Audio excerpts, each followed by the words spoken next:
What I want to do is take you on a tour of the Art of Marriage, our new 6-session video event that's designed to be hosted by anyone who has a heart for seeing strong, healthy marriages flourish in your community. On our website, theartofmarriage.com, you'll find information about how to host an event.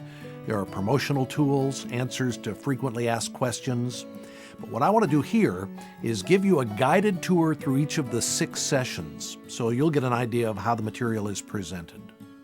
At the core, each session includes input and instruction from well-respected pastors and Bible teachers who keep us grounded in the Bible as our source. Wrapped around them are stories of couples dealing with challenges in their marriage. There's some funny sketches, some dramatic stories. We've included some man-on-the-street segments. We've tried to keep it fast-paced and compelling. In Session 1, we talk about marriage as God intended it to be. Session 2 is all about isolation and conflict in marriage, looking at the root causes. We show how the gospel is the only solution, our only hope. In Session 3, we talk about a husband's job description and a wife's job description. Session 4 is all about communication, resolving conflict, and forgiving each other. Session 5 is about intimacy and sex. And Session 6 points couples to a marriage that leaves a legacy for future generations. So with that as the overview, let's look a little more closely at what's in each of the 6 sessions. We begin in Session 1 by giving couples a better understanding of God's purposes for marriage. Why would I personally get married? These days, for money. It's tradition, it's what our parents, our grandparents, our great-grandparents have done. I think it starts with just recognizing that marriage is more than me. Your words were beautiful. They were. But after 10 years, will they have only just been words? In this session, we unpack the command to leave, to cleave, and to receive your mate as a gift from God. I've learned that being a wide receiver is a lot like being a wife receiver.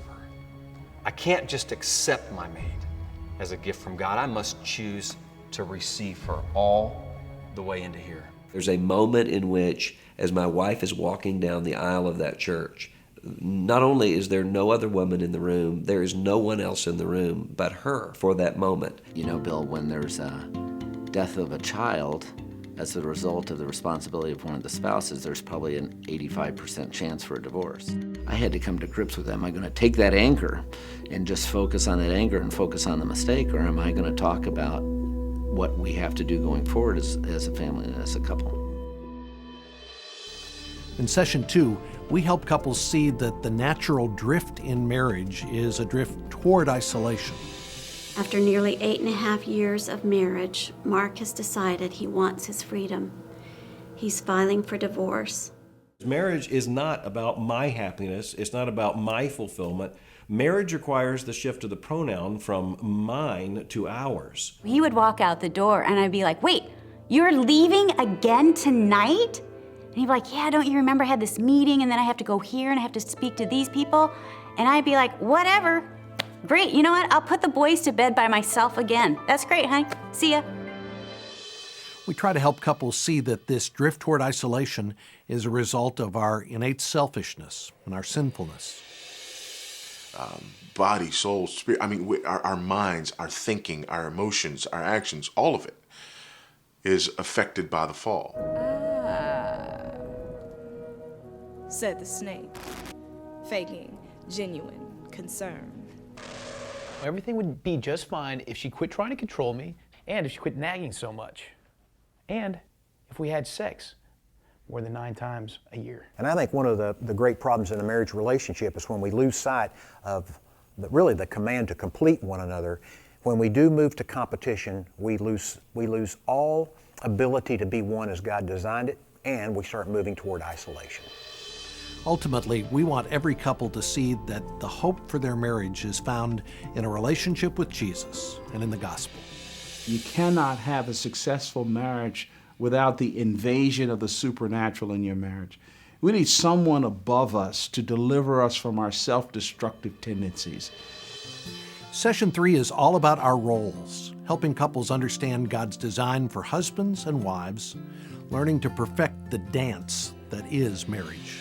Dancing, eh? It is the most magnificent art form that can exist between a man and a woman. It requires focus, attention, and patience. The perfect man? Oh, wow, that's an intense question.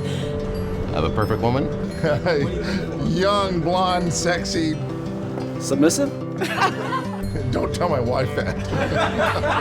The old-fashioned ways are probably the best, and if you want to call them old-fashioned, fine, but bring them up to date. I mean, there are still things that you can do in the way of service for your husband, or he can say to me in the way of affirmation that isn't old-fashioned, but is loving. We explain in this session what the Bible says about a man's role in marriage. The provider is the first thing that comes to mind. But, Coach, sometimes I get confused. Donley? Are you whining? Not really, it's just Donley, this is marriage. There is no whining in marriage. And as you'd expect, we also talk about a wife's role.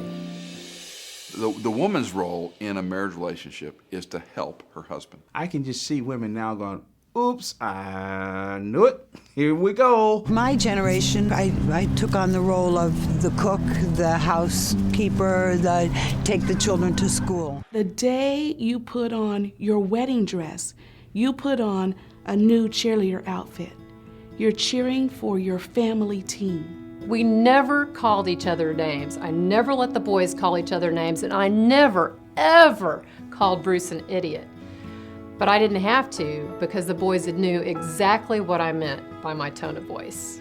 A woman who is reading the scripture, hearing from God what her assignment is in life, praying for her family, praying for her husband, is really going to be a woman who is set apart from all the other women on the planet. When we get to session 4, we focus on resolving conflict, and we begin by looking at how we communicate with one another. If you can't communicate, the conflict just builds, and it starts to compound, and the issues just start to pile up. All right, all I need is cage-free eggs, a dozen of them, and 2 cans of vegetarian refried beans. Do you have trouble listening or retaining information from your wife? You could be suffering from spousal selective listening, or SSL. Where does marriage always go wrong? It's when I want the right to set the rules by which this relationship would work. That's at the bottom of every marriage difficulty. We try to help couples understand the key principles for seeking and granting forgiveness. My wife, I'm really sorry. I couldn't be more sorry for the things that I've done in the past. You know that I love you. That's not the way that I meant to handle it. Just need you to... If you are asking for forgiveness, ask for forgiveness. Don't continue the argument. Come in and say, will you forgive me for failing to lead you, or failing to love you, or failing to submit to you, or whatever the issue is, rather than coming in and saying, if I've done anything to offend you, forgive me, which is another way of saying, get over it, you oversensitive person. I'm embarrassed by how I've been treating you. I am sorry. And I want to do a better job. Can you forgive me? Session 5 is all about intimacy and sex. Do you want to switch off? Yeah. This is a wife. How beautiful are your feet in sandals, oh prince's daughter. My beloved is dazzling and ruddy, outstanding among 10,000.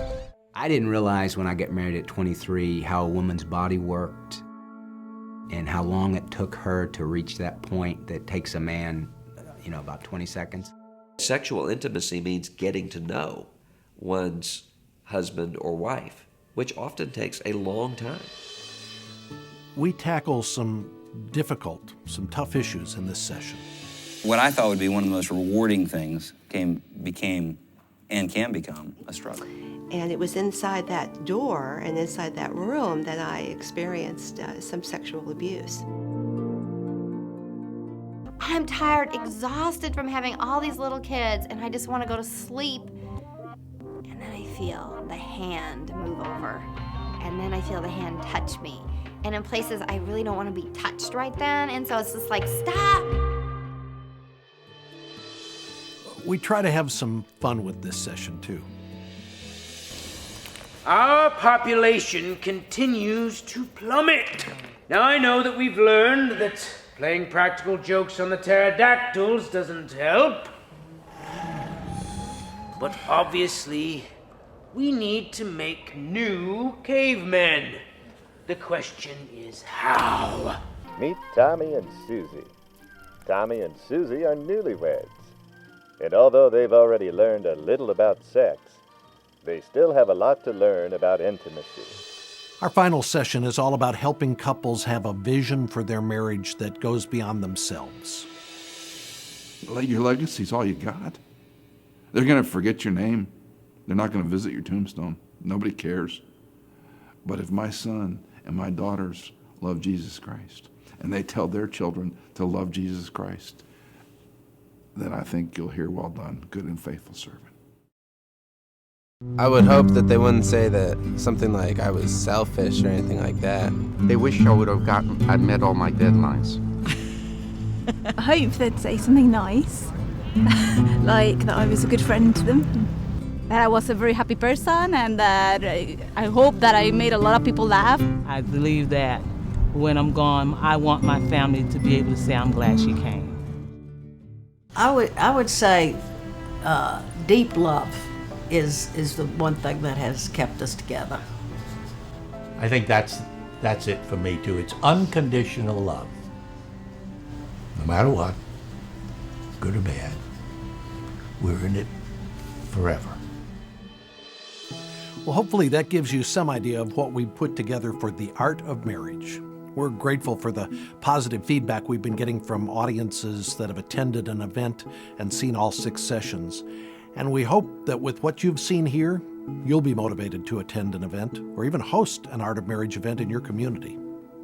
Again, you can find out more about the Art of Marriage online at theartofmarriage.com.